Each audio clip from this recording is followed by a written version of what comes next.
on people, processes, and outcomes in the university. Hence, we need to plan such that in the next implementation or in the next year, we will no longer be experiencing the problem, or we will no longer experience the same degree or impact of the problem. So we need to plan. I'm going to give you a quick reflection later on, but I'll skip that part this time because I would like to proceed right away to the next part of our session. So, I'd like you to hold on to your problems and then your answers to the guide questions kanina. And I'd like you to imagine the direction of our session today. So, I'd like you to imagine a distant future. No? Pwedeng ipiyong mo, pwedeng i-imagine nyo, agabukami yung mga mata. Basta ako lang gusto nyo buhaton is, imagine ninyo ang problema karon, imagine ninyo ang picture, imagine ninyo ang sitwasyon nasa tumakita ang picture, and I'd like to imagine also in a distant future, kung sa inyong nakita na itsura dapat sa inyong kahimtan in the near future. No? So, I'd like you to imagine this part. This is where we are right now in a problematic scenario. And I'd like you to start thinking of the desired scenario in the future. What do you want? For example, I have a problem when it comes to the process of approving disbursement vouchers. So, what do you imagine in the future, the process of approving the disbursement voucher? Okay, so I'd like you to imagine that. No? We have the problematic scenario. Good morning. Good morning. Look at the problematic scenario, not necessarily kung sa ito yung report kanina, but all those pictures that you have seen kanina, these are problematic scenarios. So I'd like you to hold on to the problematic scenarios, pause for a while, and then imagine the desired future scenario. Okay? And then let's fill in the gap in the next two activities. Okay? So we have the problematic scenario and we have the desired future scenarios. Let us start our journey to the future. So how do we do that? Let's begin by examining some of the signals and drivers that affect our problems and our desired future scenario. What are signals? Signals of change are, signals of change are things that you already experience or observe. And mo ingon ka nga, naday na. Bago lagi na, or naday na. Okay, so these are some signals of change, no? And there are also drivers of that signals, no? So what are these drivers?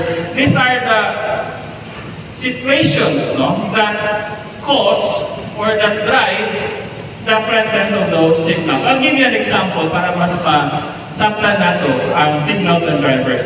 Crucial ang identification of signals and drivers when we try to imagine our future, because these are the enablers and the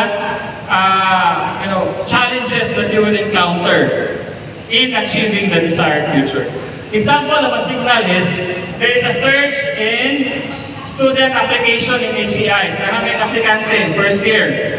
That's a signal. It's already happening. Nagmahan na kayo apply eh. That's a signal. What drives that? There is a government subsidy. Daghang kayo ng eskwela. Daghang mang namin libre. So, signal is nag-surge ang enrollment. Driver is may libre. Nag-gets? Signals and drivers. Next, increase research production. Research and journalism. Cost effect, no? Signal. What drives that? There's a state policy and standards on promotion. Inhalan mo para mga associate professor 5 o professor 2 di ba? So, daghang research tungod kay, the signal is, part of our promotion requires you to do research or research production. Nag-gets? Signals and drivers. Another example, rampant correction waste. Kanang balik-balik kay dili ka mao. Okay, so what because of the data-driven policies, we need to have the data. We need to perfect our processes. And these are some examples of signals and drivers. Again, signals are already happening. Nana siya diha? Drivers are what causes or what cause these signals to manifest. It is crucial to understand the drivers and signals related to your problems because, again, this can help you define the kind of future that you envision for your office or for JRMSU. Let us now start build our desired future. As I've said, we will not talk about problems anymore. Let's talk about the future. Alright. I have here a four-quadrant framework. Maybe it is clearer in your copy of the presentation in your phone. But for those who can see, we have here a quadrant framework with four quadrants. No? The first quadrant on the upper left. Okay, we call that quadrant as a no change scenario. So when you imagine the future scenario of JRMSU, you can put in the upper left quadrant the situation in JRMSU diin walay kausapan. I-describe na to sa upper left quadrant ang JRMSU nga walay kausapan. Nag-manifest ang problema, walay action. That's the upper left quadrant. Do you follow? Upper left quadrant, no change. Second, lower left quadrant, we call it the marginal change scenario. Na ay gamay kausaban. Okay tayo? Upper left, no change. Lower left, marginal change. Na gamay kausaban. How do we define marginal? Not necessarily nga punto yun siya, pero it could be somewhere from 1% to 49% change. Okay, so just imagine, you don't have to objectively and exactly quantify it. You can just estimate, no? Para sa papel ni Pag ang change is about 1% to 49%, you put that in the marginal change window or quadrant. Lower left quadrant. Yes. Upper right quadrant. Upper right quadrant.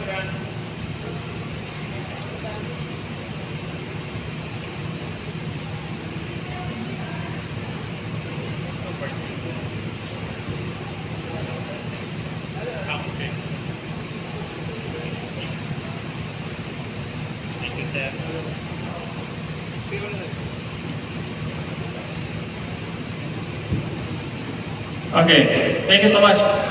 Upper right quadrant is, we call it the adaptive change quadrant. Meaning to say, na significant change. Na dako kausaban.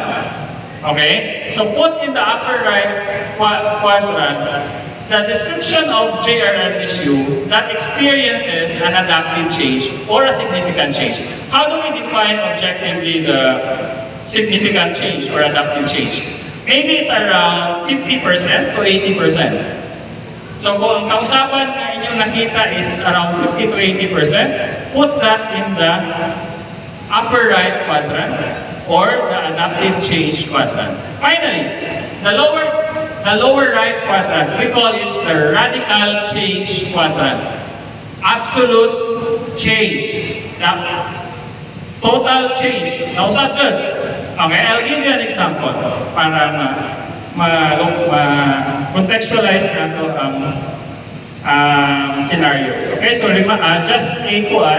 just a refresher. The upper left is no change scenario. Lower left is marginal change. Upper right is adaptive. Lower right is radical. Example. Kani siya, kuha na ko niya sa output bilang Sir Gillard sa Futures Thinking Training. They have the radical scenario. The no change scenario is we call the JRMSU as Kasi ang ilang context is University ni Pepe or Jose Rizal Pepe. Okay? So ang no change scenario nila, okay, describe na ko ang ilang no change scenario ha. Ang Jose Rizal Memorial State University daw, kung wala'y kausapan, ang tawag nila sa university is Pepe Chugin. This is the output of the group of Dr. Baginat, I guess. Ang tawag nila sa university is Pepe Chugin. Anong itsura ng Pepe Chugin na university? Unreliable power supply. Current, no? Di ba mo na experience? Poor internet infrastructure, lack of faculty experts, limited learning facilities, resistance to change, not centralized data management. No change scenario Pichugin University. That is their description. Okay? Let's move on to the next scenario. What is their picture of JRMSU when there is a marginal change? Na ay mga 1% to 49% change in JRMSU. They call it the Pepedena University. Well, how do you describe the marginal change university? Na ay installment of limited solar power source, hybrid internet connection, partial pool of faculty experts, partnership MOA with industries and government agencies, discussion with faculty for capacity building, establishment of data servers per campus. That is their marginal change, 1% to 49% change scenario. So that is their imagination of the future if there is marginal change. Let's move on to their picture of JRMSU when there is an adaptive change. Nice significant change, 50 to 80%. So they call it the Pepe Unlad University. So how do you describe it?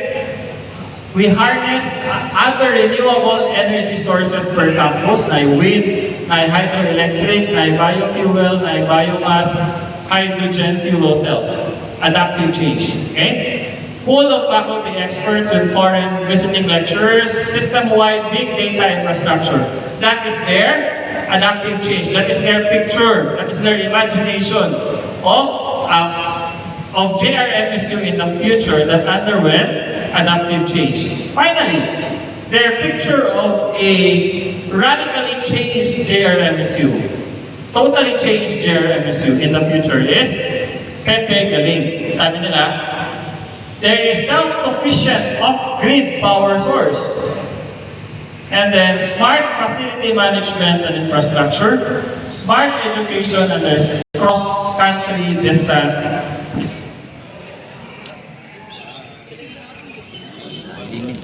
Is the output of the accounting office in the previous data collection or data gathering. Okay. Ang tawag nila sa ilang no change scenario is no space. Kay the storage area is organized and labeled, pero the space in the accounting office is very small down. Isa wasay kabutangan sila ang mga dokumento. Okay, marginal change scenario. Tawag nila space. Files are in shelves with labels and offices are bigger. Marginal change ay kamay kausapan. Bigger ang opisina. Next is the adaptive change scenario. They call it the pace. Okay? Pace ang tawag nila. Files are digitized and coded in the system and it's paperless. Alright? And then the radical change scenario is power mo they call it mga word. pace. Okay? Power kasi The processes are digitized, interconnectivity of all campuses, and full automation. Just this morning, I discussion sa GC nga, wala ka makundihan, sir, magpa-approve aning budget. Ito ba is, yes sir, kinaaman na rin ang processing. So, maybe their vision of a radical change is full automation. You can process the document in Tampilisan and have the approval in the main campus without traveling physically to the main campus. That is their radical change. Alright. Another example. This is again from the accounting office. Favorite naman yung accounting office.